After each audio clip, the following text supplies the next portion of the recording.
Breaking news cette semaine à Concordia!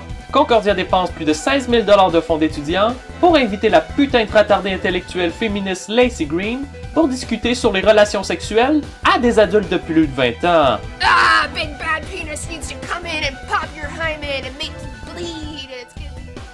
Pendant que les féministes des années 70 se faisaient valoir par la discussion et les manifestations pacifiques, les journalistes féministes de Concordia décident de faire valoir leurs valeurs en calissant une vulve sur leur journal étudiant. Bien joué, les enfants! Dans le but de sensibiliser les élèves de 20 ans et plus sur les assauts sexuels, Concordia a choisi l'animation cette année, dans le but de véhiculer son message. En vedette cette semaine, Poire et la poire, Fraise et la fraise, et Pêchy la pêche. Accrochez-vous! À venir l'année prochaine, Sesame Street pour les ingénieurs et Barney va à l'école des droits. Bienvenue au paradis de la justice sociale!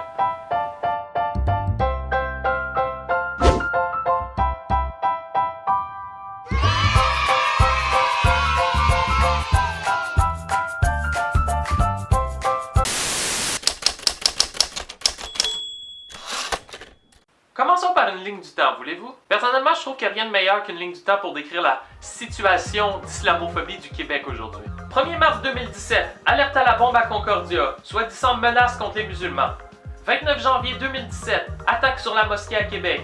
21 février 2017, une mosquée vandalisée à Montréal. 7 février 2017, reportage de JE sur les groupes d'extrême droite, qualifiés comme des groupes islamophobes. Doit-on s'en inquiéter? L'extrême droite chez nous. JE, mardi, 19h30. 2 février 2017, autre mosquée vandalisée à Montréal. 25 octobre 2016, l'intérieur d'une mosquée à cette île est détruit. 19 juin 2016, tête de porc laissée devant une mosquée. 11 mars 2015, vitre vandalisée dans une mosquée à Québec. 9 novembre 2014, des menaces écrits papier sont placées devant la mosquée de Sainte-Foy. 2 septembre 2013, des vitres d'une mosquée sont vandalisées, du centre-port est placé proche de l'entrée.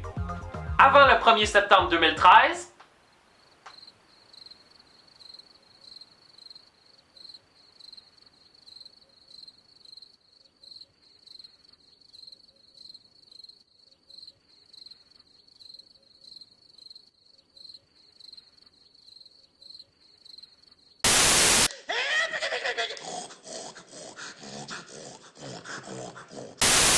ce phénomène-là est aussi drôle que rechercher la phrase « Le Québec est islamophobe » sur Google.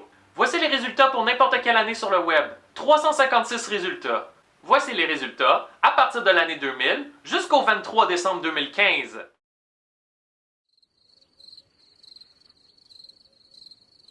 Dans l'histoire de l'Internet, la première fois que cette phrase fut mentionnée, c'était le 23 décembre 2015. Ah, mais le Québec est islamophobe, raciste, c'est Donald Trump.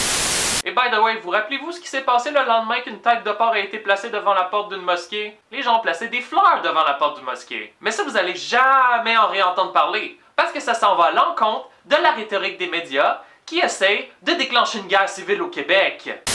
Les années, c'est queer. Les années, c'est queer. Les années, c'est queer.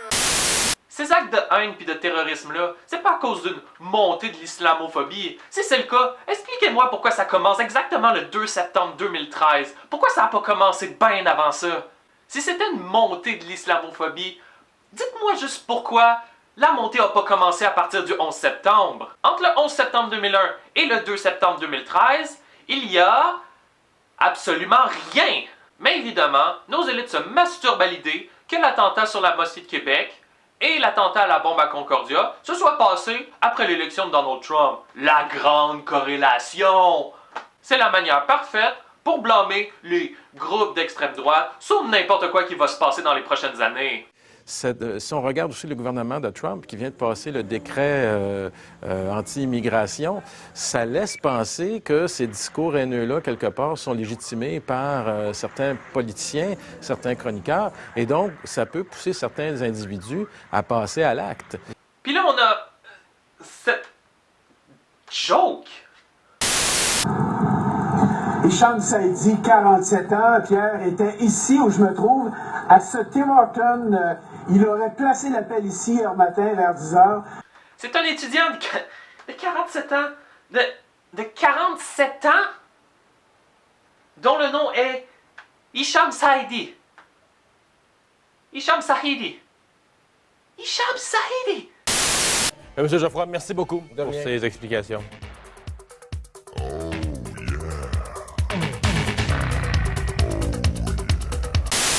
Puis avez-vous vu la lettre de la menace à la bombe? L'avez-vous vu?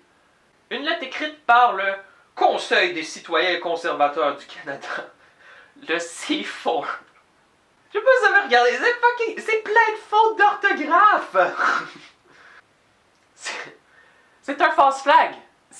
C'est un false flag, c'est pas vrai. Cet attentat-là a été fait pour essayer de nous séparer, victimiser les groupes minoritaires pour diviser pour régner, c'est tout. Oh, by the way, vous rappelez-vous le 16 novembre 2013 quand un imam avait vandalisé sa propre mosquée?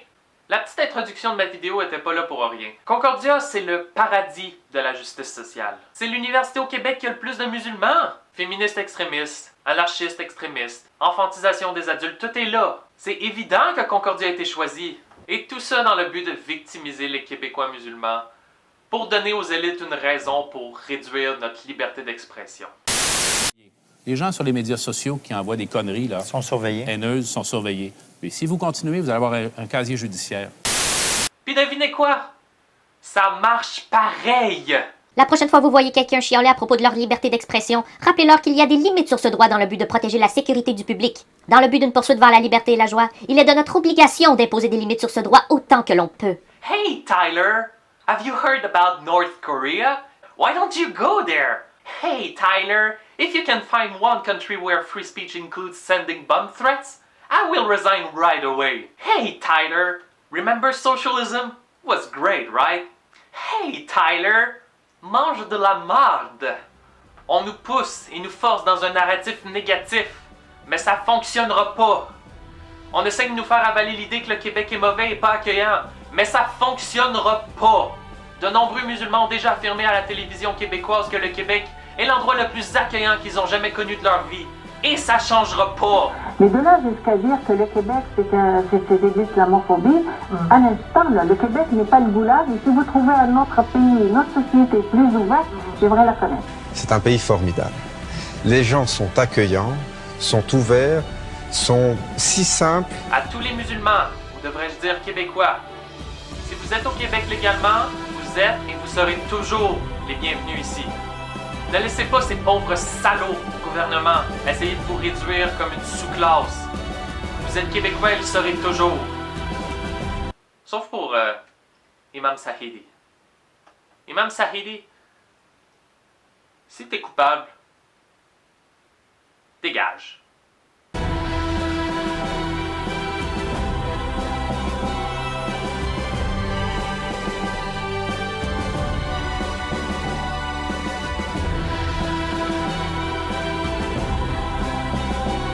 Tyler, hey Tyler, hey Tyler, reviens Tyler.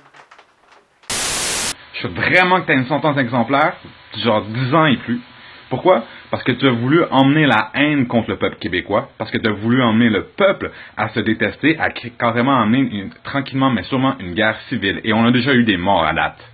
Au peuple musulman qui se considère musulman avant tout, quand il devrait se considérer québécois et ensuite musulman, parce qu'on est un peuple et on vit ensemble, j'espère qu'il va y avoir des porte-paroles qui vont condamner fortement et qui vont être d'accord avec moi que cet homme-là mérite une sentence exemplaire. OK?